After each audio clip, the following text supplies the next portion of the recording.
మిత్రులారా, ఈరోజు మెదక్ పట్టణంలో కాంగ్రెస్ పార్టీ అభ్యర్థి నీలం మధు ముదిరాజు నామినేషన్ ప్రక్రియ మెదక్ శాసనసభ్యుడు యువమిత్రుడు రోహిత్ అధ్యక్షతన ఏర్పాటు చేసిన ఈ భారీ బహిరంగ సభలో ముఖ్య అతిథులుగా పెద్దలు మా అన్న దామోదర్ రాజ నరసింహ గారు, మా సోదరిమణి కొండ సురేఖ గారు, మా మిత్రుడు పొంగులేటి శ్రీనివాసరెడ్డి గారు, మీ అందరి అభిమాన నాయకుడు జగ్గారెడ్డి గారు, మా మిత్రుడు నాకు అత్యంత సన్నిహితుడు మైనంపల్లి హనుమంతరావు గారు, దుబ్బాక నుంచి చెరుకు శ్రీనివాసరెడ్డి గారు, నర్సాపూర్ నుంచి ఆవుల రాజిరెడ్డి మదన్ రెడ్డి గారు, గజ్వెల్ నుంచి నర్సారెడ్డి గారు, అదేవిధంగా ఈరోజు అదేవిధంగా పటాన్ చెరువు నుంచి కాట శ్రీనివాస్ గౌడ్ గారు, చాలా మంది జిల్లాలో ఉండే నాయకులు, రాష్ట్ర స్థాయి నాయకులు, జిల్లా పార్టీ నాయకులు, మండల పార్టీ నాయకులు, గ్రామ శాఖ అధ్యక్షులు, ప్రాణ సమానులైన కాంగ్రెస్ పార్టీ కార్యకర్తలందరూ వేలాదిగా, ముఖ్యంగా మా ఆడబిడ్డలు ఎర్రటెండకు మండు టెండలో మాడ బగులుతున్న నీలం మధును ఆశీర్వాదానికి చేసిన మా ఆడబిడ్డలందరికీ కూడా మనస్ఫూర్తిగా ధన్యవాదాలు, అభినందనలు తెలియజేస్తున్నా. మిత్రులారా, ఈ మెదక్ గడ్డ మీద ఈ ఛత్రపతి శివాజీ సాక్షిగా శాసనసభ ఎన్నికలలో ఏఐసిసి అధ్యక్షుడు మల్లికార్జున్ ఖర్గే గారు, నేను మైనంపల్లి హనుమంతన్న ఇక్కడికి వచ్చి మా యువమిత్రుడు రోహిత్ నామినేషన్ ఎప్పుడైతే ఏపించినామో ఈ రోజు కూడా మళ్ళా ఇక్కడి నుంచే ఈ ఛత్రపతి శివాజీ సాక్షిగా మేమందరం వచ్చి నీలం మధు నామినేషన్ ఇక్కడ ఏపిస్తుంటే వేలాదిగా మీరు వచ్చి అండగా నిలబడి ఒక బలహీన వర్గాల బిడ్డను మెదకు గడ్డ మీద గెలిపించడానికి మీ ఉత్సాహం, మీ ఊపు నాకెంతో సంతోషాన్ని, నమ్మకాన్ని కలిగించిందని నేను తెలియజేస్తున్నా. మిత్రులారా, ఈ మెదగడ్డకు ఒక చరిత్ర ఉన్నది. ఈ దేశంలోనే కాంగ్రెస్ పార్టీ కష్టాలలో ఉన్నప్పుడు ఇందిరాగాంధీ గారికి 1980లో మీరు అండగా నిలబడి ఈ మెదక్ గడ్డ మీద మూడు రంగుల జెండాను ఎగరేసి ఇందిరమ్మను గెలిపిస్తే ఈ దేశానికే ఇందిరమ్మ ప్రధానమంత్రి అయి ఈ మెదక్ ప్రాంతానికి బిహెచ్ఎల్ తీసుకొచ్చింది, బీడీఎల్ తీసుకొచ్చింది, ఐడిపిఎల్ తీసుకొచ్చింది, ఇక్రిసాట్ లాంటి పరిశ్రమలు తీసుకొచ్చింది. ఆ పరిశ్రమలు రాబట్టి ఈ మెదక్ ప్రాంతం ఆనాడు కరువు కాటకాలతో ఇక్కడి రైతులు అల్లాడుతుంటే లక్షలాది ఉద్యోగాలు ఈ ప్రాంతానికి వచ్చి ఉద్యోగ ఉపాధి అవకాశాలు పెరిగి ఈ ప్రాంతం దేశంలోనే అభివృద్ధి చెంది ఇవాళ ఈ మెదక్ ప్రాంతం దేశం నలుమూల నుంచి కార్మికులు ఇక్కడికి వచ్చి ఉద్యోగ ఉపాధి అవకాశాలు పొందుతున్నారు. ఇవాళ దేశంలో ఏ రాష్ట్రం వాళ్ళైనా బెంగాల్ కావచ్చు, బీహార్ కావచ్చు, ఉత్తరప్రదేశ్ కావచ్చు, రాజస్థాన్ కావచ్చు, మధ్యప్రదేశ్ కావచ్చు, ఛత్తీస్గఢ్ కావచ్చు, జార్ఖండ్ కావచ్చు, మహారాష్ట్ర కావచ్చు, కర్ణాటక కావచ్చు, తమిళనాడు కావచ్చు, కేరళ కావచ్చు, ఆంధ్రప్రదేశ్ నుంచి వచ్చిన సోదరులు కావచ్చు, ఇవాళ ఎవరైనా బ్రతకడానికి తెలంగాణ రాష్ట్రానికి వస్తున్నారు అని అంటే ఆశ్రయం ఇచ్చి హక్కున చేర్చుకున్నది ఈ మెదకు ప్రజలు, కడుపుల పెట్టి చూసుకొని కాపాడింది ఈ మెదకు ప్రజలని చెప్పి నేను గర్వంగా మాట్లాడుతున్నా ఈరోజు. అట్లాంటి మెదకు పార్లమెంటు 1999 నుంచి 2024 వరకు ఈ 25 సంవత్సరాలు భారతీయ జనతా పార్టీ బీఆర్ఎస్ చేతుల్లోనే ఉంది. ఆల నరేంద్ర నుంచి మొదలు పెడితే కొత్త ప్రభాకర్ రెడ్డి వరకు 25 సంవత్సరాలు పార్లమెంట్లో బీఆర్ఎస్ వాళ్ళు బీజేపీ వాళ్ళే ఉన్నారు. నేను ఇవాళ ఈ జిల్లాలో ఉండే యువకులను, రైతులను, నిరుద్యోగ యువకులను నేను అడుగుతున్నా, మిత్రులారా, ఆనాడు ఇందిరమ్మ తెచ్చిన పరిశ్రమలు తప్ప బిహెచ్ఎల్ కావచ్చు, బీడీఎల్ కావచ్చు, డైనమైట్ ఫ్యాక్టరీ కావచ్చు, ఈక్రిసైడ్ కావచ్చు, ఈ ప్రాంతంలో వచ్చిన వేలాది పరిశ్రమలు ఆనాడు ఇందిరమ్మ తెచ్చినవే కదా. 10 ఏళ్ళు ఈ ప్రాంతంలో ముఖ్యమంత్రిగా ఉన్న చంద్రశేఖరరావు ఆర్థిక మంత్రిగా, ఆరోగ్య శాఖ మంత్రిగా, వివిధ శాఖల మంత్రులుగా ఉన్న ఆయన అల్లుడు హరీష్ రావు గారి మెదక్ ప్రాంతానికి ఏమన్నా తీసుకొచ్చిందా అని నేను అడుగుతున్నా. నేను ఇవాళ అడుగుతున్నా, 2014 నుంచి 24 వరకు ముఖ్యమంత్రిగా, మంత్రులుగా, కొత్త ప్రభాకర్ రెడ్డి పార్లమెంట్ సభ్యుడుగా ఈ ప్రాంతానికి ఏమైనా పరిశ్రమలు తెచ్చిండ్రా? ఈ మెదకు ప్రజలు ఏమన్నా బాగుపడ్డారా అని నేను అడుగుతున్నా. మరి ఇవాళ మళ్ళీ సిగ్గు లేకుండా బీజేపీ వాళ్ళు, బీఆర్ఎస్ వాళ్ళు వచ్చి మాకు ఓట్లు వేయండి, మేము ఎలగబెడతాం, మీ ఆకిలి అలుకుతాం, మీకు ముగ్గులేస్తాం, మీ ఇల్లు చక్కదిద్దుతామని అబద్ధాల మాటలతో బయలుదేరి నేను అడుగుతున్నా మెదకు పార్లమెంట్ సభ్యుని, మెదకు బీజేపీ నుంచి నిలబడుతున్నా రఘునందన్ రావు, నేను అడుగుతున్నా, దుబ్బాకలో నువ్వు చెప్పినావు కదా ఎమ్మెల్యేగా గెలిపిస్తే నరేంద్ర మోడీతో కొట్లాడి 1000 కోట్ల రూపాయలు తీసుకొచ్చి దుబ్బాకను అభివృద్ధి చేస్తాను కదా. మేమందరం దుబ్బాకకు బస్సులు వేసుకొని వస్తాం, నువ్వు తెచ్చిన నిధులేందో, నరేంద్ర మోడీ ఇచ్చిన పరిశ్రమలేందో దుబ్బాకలో నాకు చూపించమని నేను అడుగుతున్నా. ఇవాళ ఎమ్మెల్యేగా దుబ్బాకలో అక్కడి ప్రజల్ని, అక్కడి రైతులను వంచిస్తే ఆ ప్రాంత ప్రజలు తిరస్కరించిన రఘునందన్ రావు మళ్ళీ రంగు మార్చి మెదకు పార్లమెంట్లో ఓట్లేయమని అడుగుతున్నాడు. నేను అడుగుతున్న, రఘునందన్ రావుకు ఓటేసి ఒకవేళ ఎంపీ అయితే నరేంద్ర మోడీ ప్రధానమంత్రి కాకుండా చంద్రమండలానికి ఏమైనా రాజు అవుతాడా? ఈ 10 ఏళ్ళు నరేంద్ర మోడీ ప్రధానమంత్రిగా ఉన్నాడు కదా, ఈ మెదకు ప్రాంతానికి ఒక్క పరిశ్రమ అయినా ఇచ్చిండా అని చెప్పి నేను బీజేపీ నాయకులను అడుగుతున్నా. నేను సూటిగా సవాలు విసురుతున్నా. ఇవాళ బీజేపీ బీఆర్ఎస్ వాళ్ళకు మా మిత్రుడు చెప్తున్నాడు, పద్మశాలీల మీద జిఎస్టీ తీసుకొచ్చి ఇవాళ చేనేత పరిశ్రమను కుప్పగూల్చిండు, చిన్న పరిశ్రమలు అన్ని కూడా మూతపడ్డాయని చెప్పి ఇక్కడ ఒక నిరుద్యోగ యువకుడు చెప్తున్నాడు. నేను అడుగుతున్నా, నరేంద్ర మోడీ ప్రధానమంత్రిగా 10 ఏళ్ళు ఉన్నాడు, ఈ కల్వకుంట్ల చంద్రశేఖరరావు రాష్ట్ర ముఖ్యమంత్రిగా 10 ఏళ్ళు ఉన్నాడు, ఈ తన్నీరు హరీష్ రావు 10 ఏళ్ళు రాష్ట్ర మంత్రిగా ఉన్నాడు. 10 ఏళ్ళు అధికారం వెలుగబెట్టిన వీళ్ళు ఈ మెదకు పార్లమెంటు నియోజకవర్గంలో తెచ్చిన పరిశ్రమలెన్ని, ఇచ్చిన ఉద్యోగాలెన్నో లెక్క చెప్పిన తర్వాత మీరు ఓట్లు అడగాలని చెప్పి నేను సవాలు విసురుతున్నా. అందుకే మిత్రులారా, వారిని చూసిండ్రు, వీరిని చూసిండ్రు, జెండా మార్చినా, ఎజెండాలు మార్చినా వీళ్ళిద్దరు తోడు దొంగలే, గూడు పుటానే. అయితే వాడు కాకపోతే వీడు ఈ మెదకును బట్టి పీడిస్తున్నారు తప్ప ఇందిరమ్మ కాలంలో తెచ్చిన పరిశ్రమలు ఇవాళ లక్షలాది మందికి ఉద్యోగ ఉపాధి అవకాశాలు వచ్చినాయి తప్ప ఇవాళ వాళ్ళ వల్ల అయ్యిందేం లేదు. నేను గుర్తు చేయదలుచుకున్న ఈ ప్రాంత ప్రజలకు, ఆనాడు పంజాబ్ తీవ్రవాదుల చేతుల్లో తుపాకీ తూటాలకు బలయ్యి చివరి రక్త పట్టు వరకు దారబోసి నేల కొరిగిన ఇందిరమ్మ నేల కొరిగినాడు ఈ మెదకు పార్లమెంటు సభ్యురాలుగానే చివరి శ్వాస వదిలినరు. ఈ సంగతి మరవద్దు మెదకు బిడ్డలు.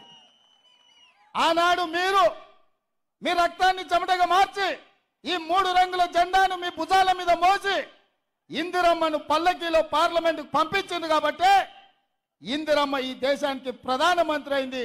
మెదకు జిల్లాకు వేలాది పరిశ్రమలు వచ్చినాయి, లక్షలాది ఉద్యోగాలు వచ్చినాయి, ఈ ప్రాంతం అభివృద్ధి పదం వైపు నడిచింది. కానీ నరేంద్ర మోడీ ప్రధానమంత్రిగా, కల్వకుంట్ల చంద్రశేఖరరావు ముఖ్యమంత్రిగా మనకు ఏకాన ఇచ్చింది లేదు, ఈ ప్రాంతాన్ని అభివృద్ధి చేసింది లేదు. అందుకే మిత్రులారా, ఇవాళ చంద్రశేఖరరావు పని అయిపోయింది, ఆయన లేవలేకుండా పడ్డాడు. కార్ఖానకు పోయింది, ఇక తూకాణం బంద్ అయింది. తుక్కు కింద దాన్ని తూకం పెట్టి అమ్మాల్సిందే. ఇవాళ గజ్వేల్ ఫామ్ హౌస్ ముందర ఒక పిల్లగాడు తిరుగుతున్నాడు, నేను చూసిన. వాడు ఒకటే స్లోగన్ ఎత్తుకున్నాడు, పాత సామాన్లు కొంటామని. నేను ఎవరినో పంపించి అడిగిన, ఏంద్రవాడ అన్నే తిరుగుతుండంటే, కారు షెడ్డుకు పోయింది కదా, ఖరాబ్ అయింది కదా, ఇక తూకం కింద పాత సామాన్ల కింద ఆ కారు కొనుక్కుంటే ఆ గిల్లల పయ్యలు పిల్లలు ఆడుకోనికి వనుకొస్తాయని అంటున్నాడు. అందుకే ఇవాళ కేసీఆర్ నౌకరి పోయి నడుము ఇరిగి పార్టీ ఓడి ఏం చెప్పాలో తెలియక పిట్టల ద్వారా ఇంట్లో కూర్చొని పిలిపించుకొని భజన సంఘం ముందల ఇవాళ కాంగ్రెస్ పార్టీ అయిపోయింది అంటుండు. ఎట్లా అయిపోతుంది బిడ్డ? అది ఉన్న ఫుల్ పార్టీలా పోయంగానే 12 పెగ్గులు పోగానే కాంగ్రెస్ ఖాళీ అవుతుంది, 20 మంది టచ్లు అంటుండు. ఎట్లయితుంది? అది ఏమన్నా 2 లీటర్ల ఫుల్ బాటిల్ అనుకుంటున్నా? 20 పెగ్గులు వేస్తే ఖాళీగానికే. ఈడ కాపలా ఉన్నదెవడు బిడ్డ? ఎవడో తెలుసా? ఈడ వస్తావా? రా బిడ్డ, టచ్ చేసి చూడు. హైటెన్షన్ వైరికిన కాకి తగులితే ఎట్లయితుందో కాంగ్రెస్ మీద చెయ్యి పెడితే మాడి మసైపోతావు బిడ్డ. నీ తాతలు ముత్తాతలు గుర్తు రావాలి కాంగ్రెస్ టచ్ చేస్తే. నువ్వు అనుకుంటున్నావేమో నేను జైపాల్ రెడ్డి జానారెడ్డిని కాదు బిడ్డ, మర్యాదగా ఉండనికే బట్టలు ఇప్పదించి రోడ్డు మీద ఉరికించి కొట్టిస్తా బిడ్డ మా కాంగ్రెస్ పార్టీ కార్యకర్తలతోటి.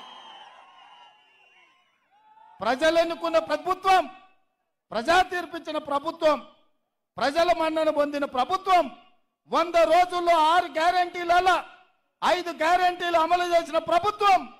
మా ప్రభుత్వాన్ని పడగొడతారా నువ్వు మోడీ కలిసి?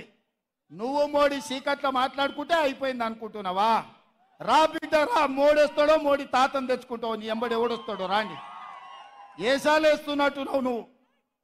ఆడబిడ్డలకు ఆర్టీసీలో ఉచితంగా బస్సు ప్రయాణం కల్పిస్తే ఈ 120 రోజుల్లో 35 కోట్ల మంది మా ఆడబిడ్డలు అమ్మగారింటికి పోయిరు, అత్తగారింటికి పోయిరు, సుట్టపోళ్ళింటికి పోయిరు. 7 రూపాయల జాతరకు కూడా మా ఆడబిడ్డలు పోయొచ్చారు. మేడారం సమ్మక్క సారలమ్మ జాతరకు పోయినరు. మా ఆడబిడ్డలు ఇవాళ ఆర్టీసీ బస్సుల్లో ఉచిత ప్రయాణం చేస్తే వాళ్ళ కళ్ళల్లో ఆనందం చూసి ఓర్వలేక కళ్ళల్లో జీడి పోసుకుంటుండే కేసీఆర్. ఈ ప్రభుత్వాన్ని వడగొడితే ఆడబిడ్డలకు ఆర్టీసీ బస్సు ఉచిత ప్రయాణం రద్దవుతుందని మా ఆడబిడ్డలకు వ్యతిరేకంగా కుట్ర చేస్తున్నాడు. మా ఆడబిడ్డలు చూసుకుంటూ ఊరుకుంటారా నువ్వు చేసే పనులు? అదేవిధంగా దవాఖానకు పోతే బిల్లులు కట్టలేక ఆస్తులమ్మి ఆలి మీద ఉన్న తాళి కూడా తెగ నమ్ముకునే పరిస్థితి ఉండి రాజీవ్ ఆరోగ్యశ్రీని దెబ్బతీస్తే ఇందిరమ్మ రాజ్యం వచ్చినప్పుడే ప్రజాపాలనలో 10 లక్షల రూపాయలు పేదవాడి వైద్యానికి ఉచితంగా అందించి ఇవాళ పేదల్ని కాపాడుకొని హక్కున పెట్టి చూసుకుంటున్న ప్రజాపాలన ఇవాళ అంతం కావాలని కుట్ర చేస్తే ఈ పేదలకు వైద్యం అందించేటోడెవడు? పేదల ఆరోగ్యానికి 10 లక్షల రూపాయలు ఇచ్చేటోడెవడు? వైద్య ఆరోగ్య శాఖ మంత్రిగా మా పెద్దలు దామోదర రాజ నరసింహ గారు ఈరోజు కోట్లాది మంది పేదలకు రాజీవ్ ఆరోగ్యశ్రీ పథకాన్ని అమలు చేసి ఈరోజు పేదలకు వైద్యాన్ని అందిస్తున్నాడు. అదేవిధంగా మిత్రులారా, కట్టెల పొయ్యితోని కష్టాలు పడుతున్న మా ఆడబిడ్డలు ఊర్లలో మా కొత్తగా వచ్చిన కోడళ్ళకి తెలియకపోవచ్చు కానీ వాళ్ళ అత్తల్ని అడగాలి. వెనకటికి కట్టెల పొయ్యి ఎంత కష్టమవుతుండే, సగం దినం కట్టెలేరకరానికనే పోయే పరిస్థితి ఉండే. పిల్లల్ని చిన్నోళ్ళని ఇంట్లిడిచిపెట్టి పొయ్యిల కట్టెల కోసం పొలాల పొట్టు తిరుగుతుంటే ఆ దుఃఖం చూసి ఆడబిడ్డలను ఆదుకోవాలని ఆనాడు సోనియమ్మ దీపం పథకం ద్వారా గ్యాస్ పొయ్యి సిలిండర్ ఇచ్చి 400 రూపాయలకే సిలిండర్ అందుబాటులోకి తెస్తే కట్టెల పొయ్యితో కన్నీళ్లు గారుస్తున్న ఆడబిడ్డల్ని హక్కున పెట్టి చూసుకున్నది సోనియమ్మ. మేము ఆడబిడ్డల్ని అట్లా ఆదుకుంటే నరేంద్ర మోడీ కేసీఆర్ కలిసి 400 ఉన్న సిలిండర్ 1200 చేశారు. మా అక్కలకు తెలియదా? ఇక్కడ మా అక్కలంతా వచ్చారు కదా. అందుకే వాళ్ళ కష్టాలు చూసి 1200 కాదు, ఆడబిడ్డల సొమ్ము దోసుకున్నాడు బాగుపడాడు. అందుకే పేదింటి ఆడబిడ్డలకు ప్రతి ఇంటికి 500 రూపాయలకే సిలిండర్ ఇచ్చి ఆడబిడ్డలను ఆదుకొని ఇవాళ ప్రతి పేద ఆడబిడ్డ కళ్ళల్లో ఆనందం మేము చూస్తుంటే వీళ్ళ కడుపు కసిమసి అవుతున్నది. కేసీఆర్ కడుపు, నరేంద్ర మోడీ కడుపు. ఈ ఆడబిడ్డలకు 500కే సిలిండర్ ఇస్తే మా మాట ఎందుకు వింటారు? ఆ సిలిండర్ గుంజుకోవాలంటే కాంగ్రెస్ను ఓడగొట్టాలని ఇలా కుట్ర జరుగుతుంది మిత్రులారా. ఇదే కాదు మిత్రులారా, వ్యవసాయం ఉన్న వాళ్ళకే ఉచిత కరెంటు, పొలం ఉన్న వాళ్ళకే ఉచితంగా ఇస్తే భూమి లేని మాలాంటి పేదలకు మా ఇంటి కరెంటు బిల్లు తడిసి మోపెడవుతుందని మా పాదయాత్రలో చాలా మంది పేదోళ్ళు వచ్చి చెప్తే మేము ఆలోచన చేసినాం. పార్టీ అనుమతి తీసుకున్నాం. రాహుల్ గాంధీ, సోనియా గాంధీ గారితో మాట్లాడినాం. అందుకే ప్రతి పేదవాడి ఇంటికి 200 యూనిట్లు ఉచితంగా కరెంటు ఇచ్చి 0 బిల్లు ఇవాళ పేదవాడి ఇంటికి తీసుకొచ్చి బిల్లు కట్టాల్సిన పని లేదు, 0 బిల్లు అని చెప్పి ఇవాళ పేదవాళ్ళని ఆదుకున్నాం. ఇవాళ పేదవాళ్ళ ఇంటికి కరెంటు వెలుగుతుంటే పేదవాడి కళ్ళల్లో ఆనందం చూసి ఓర్వలేని కేసీఆర్, నరేంద్ర మోడీ కుట్ర చేసి కాంగ్రెస్ను ఓడగొట్టాలి, కాంగ్రెస్ను ఓడగొడితే ఉచిత కరెంటు ఇంటికిచ్చేది రద్దవుతుందని పన్నాగం చేస్తారు. ఇదే కాదు, ఆనాడు డాక్టర్ వైఎస్ రాజశేఖర రెడ్డి గారు ముఖ్యమంత్రి ఉన్నప్పుడు తండాలలో, గూడాలలో, మారుమూల పల్లెల్లో ప్రతి పేదవాడు సొంత ఇంటి కళ నెరవేరాలని 25 లక్షల ఇందిరమ్మ ఇండ్లు ఇచ్చి పేదవాళ్లను సొంత ఇంటి వాడిని చేసిన చరిత్ర కాంగ్రెస్ పార్టీది. ఆనాడు మంత్రిగా దామోదర రాజనరసింహ గారు, కొండ సురేఖ గారు పేదవాళ్లకు లక్షలాది ఇండ్లు ఇప్పించిన చరిత్ర. కానీ కేసీఆర్ ఏమన్నాడా? కాంగ్రెస్ వాళ్ళు ఇచ్చిన 70 ఇండ్లు వద్దు, డబల్ బెడ్రూమ్ ఇండ్లు ముద్దన్నాడు. నేను అడుగుతున్నా సోయిలేని సన్నాసిని దద్దమ్మను, ఈ మెదక్ జిల్లాలో ఎన్ని డబల్ బెడ్రూమ్ ఇండ్లు ఇచ్చినవని. అయితే గీతే మీ ఎర్రవల్లిలో కమిషన్లు ఇచ్చిన వాళ్ళకి ఇచ్చినావు.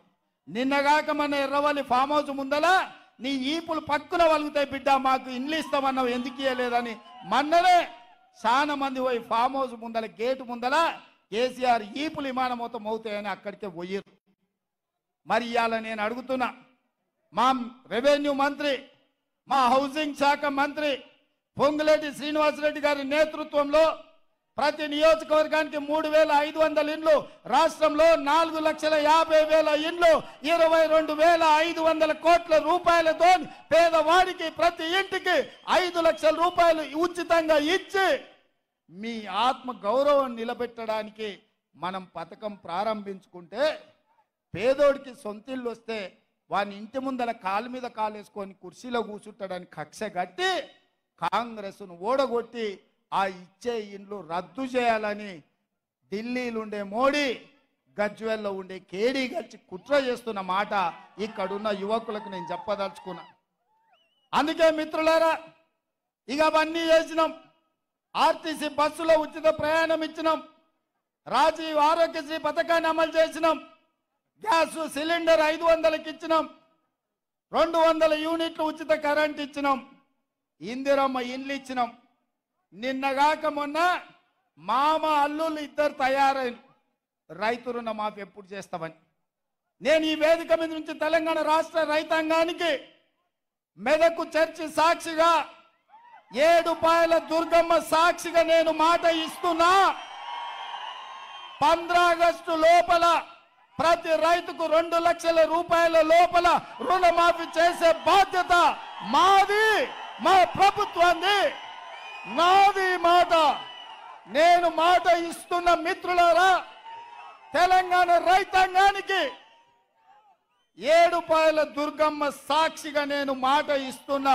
15 ఆగస్టు లోపల మీ 2 లక్షల రుణమాఫీ చేసే బాధ్యత నాది.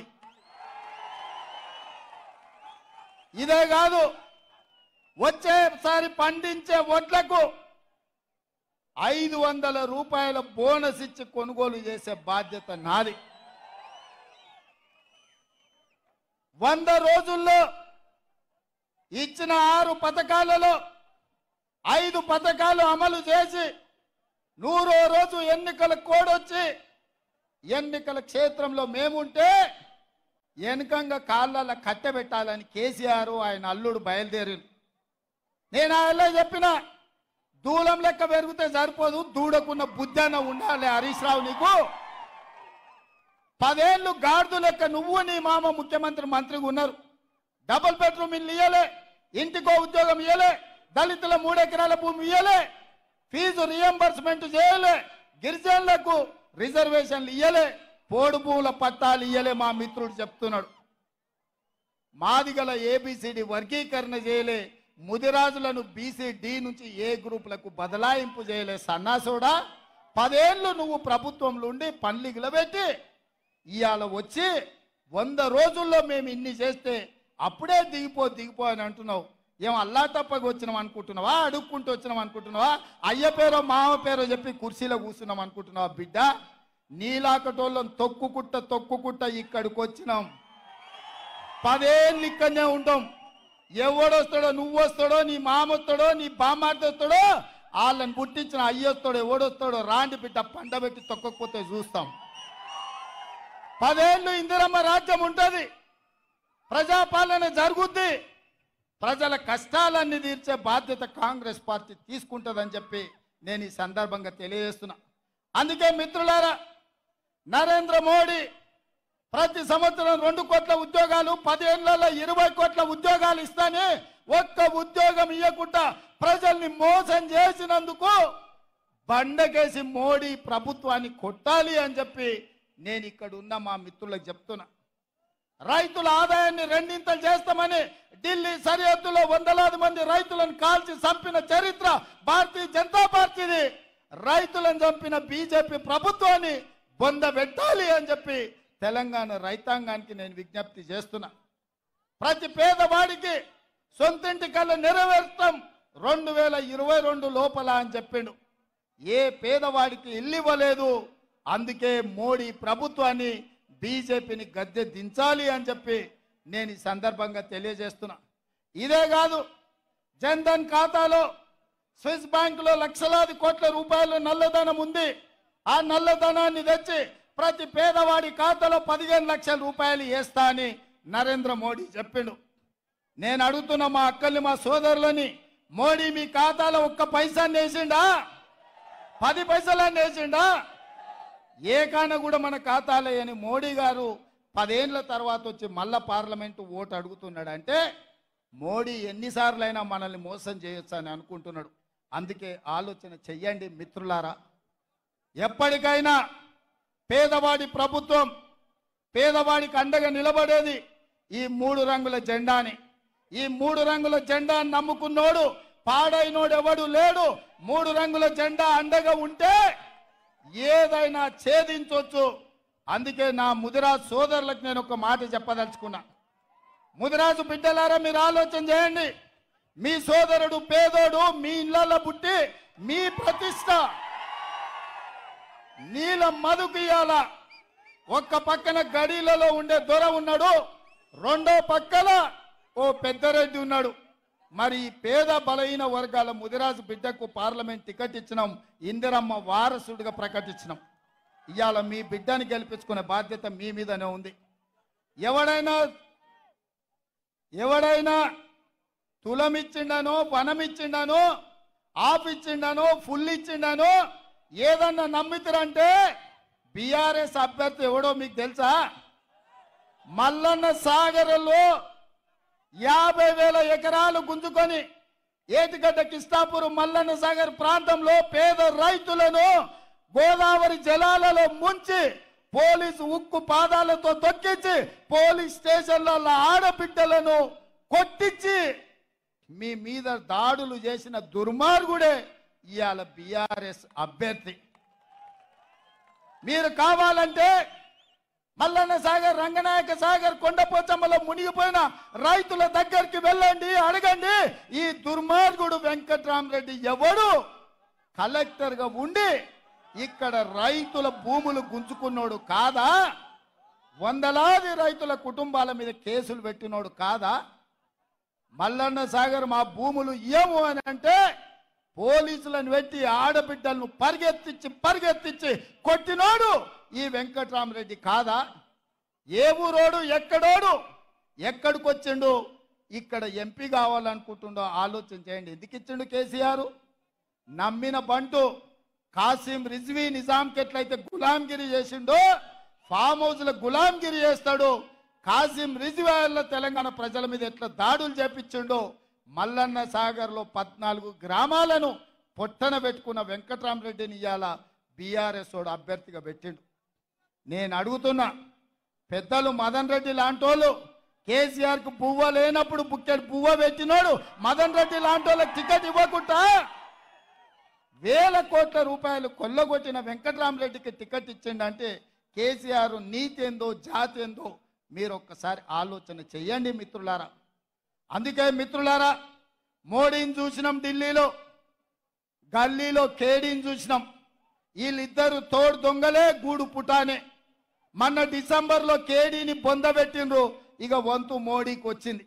ఒక్కని కాదు, ఇద్దరు తోడు దొంగల్ని తుదముట్టించే వరకు ఓడిస్తేనే ఈ ప్రాంత తెలంగాణకు న్యాయం జరుగుద్ది, మిమ్మల్ని ఆదుకునే బాధ్యత ప్రభుత్వం తీసుకుంటుంది. అందుకే మిత్రులారా, ఇంకా 4.5 ఏళ్ళు ప్రభుత్వం ఉన్నది, కాంగ్రెస్ ఉంటుంది. ఆ తర్వాత మళ్ళొక్కసారి ప్రజల ఆశీర్వాదంతో ఇంకో 5 ఏళ్ళు, మొత్తం 10 ఏళ్ళు అధికారంలో ఉంటాం. మీ సమస్యల్ని పరిష్కరించే బాధ్యత మాది. మీకు ఇందిరమ్మ ఇల్లు ఇచ్చే బాధ్యత మాది, బస్సు ఉచిత ప్రయాణం ఇచ్చే బాధ్యత, ఆరోగ్యశ్రీ పథకం అమలు చేసే బాధ్యత మాది, మీ ఇంటికి ఉచిత కరెంట్ ఇచ్చే బాధ్యత మాది, 2 లక్షల రూపాయల రైతు రుణమాఫీ చేసే బాధ్యత మాది, 500 రూపాయలు బోనస్ ఇచ్చి మీరు పండించిన పంటను కొనే బాధ్యత మాది. ఇన్ని పనులు చేయాలనుకుంటున్న మేము మిమ్మల్ని వజ్రాలు వైదూర్యాలు అడుగుతలేం, మణులు మాణిక్యాలు అడుగుతలేం, మీ విలువైన సారవంతమైన భూములు అడుగుతలేం. ఏమడుగుతున్నా మిత్రులారా, మిమ్మల్ని ఏమడుగుతున్నా మిత్రులారా, ఎంతో మంది ఎన్నోసార్లు ఎవరెవరికో వేసారు. 20 ఏళ్ళు బీఆర్ఎస్ ఓనికి బీజేపీ ఓనికి వేసారు. ఈ ఒక్కసారి బలహీన వర్గాల బిడ్డ పైసలు లేకపోయినా ఎన్నికల్లో గెలవచ్చని ఓ బలహీన వర్గాల బిడ్డకు ఓటేసి ప్రజాస్వామ్యం మీద నమ్మకం కలిగించండి, విశ్వాసం కలిగించండి. ప్రజా సేవలో ఉంటే పేదవాడైన పార్లమెంటుకు పోతాడని ఈ మెదకు గడ్డ నుంచే గెలిపించండి అని చెప్పి నేను మీకు అందరికీ విజ్ఞప్తి చేస్తున్నా. నీదం మధుని గెలిపించడానికి మీరు సిద్ధమా? ఇందిరమ్మ రాజ్యానికి ఓటేయడానికి సిద్ధమా? రాహుల్ గాంధీని ప్రధానమంత్రిని చేయడానికి సిద్ధమా? కాంగ్రెస్ పార్టీని గెలిపించడానికి సిద్ధమా? సిద్ధం అన్నోళ్ళు అందరు చేయి పైకెత్తి అలాడెత్తుతలేరా? మిమ్మల్ని కూడా చూస్తున్నా, మిద్దె మీద ఉన్నోళ్ళని, ఆడున్నోళ్ళు కూడా ఎత్తాలి. జై కాంగ్రెస్, జై కాంగ్రెస్.